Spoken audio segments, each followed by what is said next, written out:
From Washington, this is VOA News.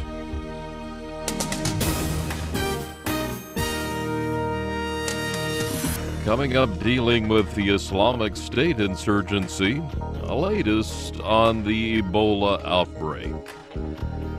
U.S. military is widening its campaign against Islamic State militants, launching 4 airstrikes Sunday on insurgents threatening to take over the Haditha Dam in western Iraq.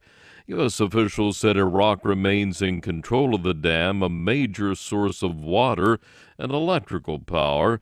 U.S. Defense Secretary Chuck Hagel said securing the dam crucial. If that dam would fall into ISIL's hands, or if that dam would be destroyed, the damage that would cause would be very significant, and it would put a significant additional and big risk into the mix in Iraq. U.S. Defense Chief Chuck Hagel speaking Sunday in Tbilisi, Georgia. President Obama says he will outline his game plan to deal with the threat posed by Islamic State militants this week. Mr. Obama told NBC Television's Meet the Press program in an interview broadcast on Sunday that he will meet with congressional leaders Tuesday to discuss the matter. He stressed the U.S. does not plan to send ground troops into Iraq. Authorities in Sierra Leone are ordering people to stay at home for 3 days this month as part of an effort to stop the spread of the Ebola virus. Doctors Without Borders has criticized the measure, saying it could lead to people trying to conceal infections. A Sierra Leone government spokesman says people will not be allowed to leave their homes from late September 18th until September the 21st. A lockdown last month in the area of Monrovia, Liberia, sparked riots. Ebola has ravaged Liberia, Guinea, Sierra Leone, and Nigeria since March. This is VOA News. Somalia has removed its top intelligence official and is on high alert following the Monday killing of an al-Shabaab leader in a U.S. airstrike. National Security Director Abdullahi Mohammed Ali had only held the post for 2 months. He was appointed in July as part of a major overhaul of Somalia's security services.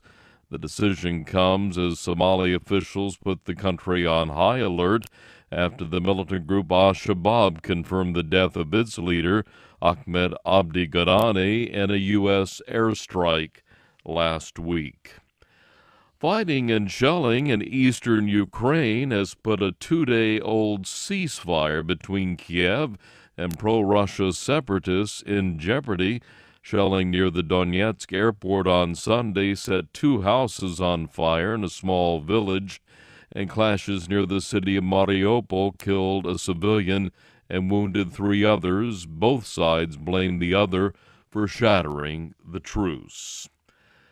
The UN Refugee Agency is warning time is running out to get hundreds of thousands of displaced Iraqis ready for winter. The UNHCR says accommodations must be arranged and supplies pre-positioned before the cold winter hits in less than 3 months.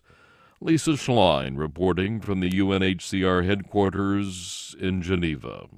The UN Refugee Agency says time is of the essence. It notes winter is approaching fast, and work to reinforce tents and other housing must be accelerated before the snow, rain, and mud add to the misery of hundreds of thousands of people displaced inside Iraq. Iraq currently is sweltering under average temperatures of 40 degrees Celsius. In less than 3 months, temperatures will dip to below 10 degrees Celsius and the rains will begin. The UNHCR says its winterization program is off to a late start because of the multiple crises which keep cropping up in this conflict-ridden country. Lisa Schlein for VOA News, Geneva. September 11th Museum in New York has unveiled some items related to the successful 2011 raid against Osama bin Laden. In Pakistan, a new exhibit that opened Sunday includes a shirt worn by one of the U.S. Navy SEALs who took part in the raid, a brick from the compound where bin Laden died, and a commemorative coin donated by a CIA operative who relentlessly pursued the al-Qaeda leader. In sports news, American Serena Williams has won the third consecutive U.S. Open Women's Tennis Championship in a dominating performance on Sunday evening in Flushing Meadows, New York. 32-year-old Williams beat her good friend, 24-year-old Caroline Wozniacki of Denmark, in straight sets of 6-3, 6-3. That's the latest world news from VOA.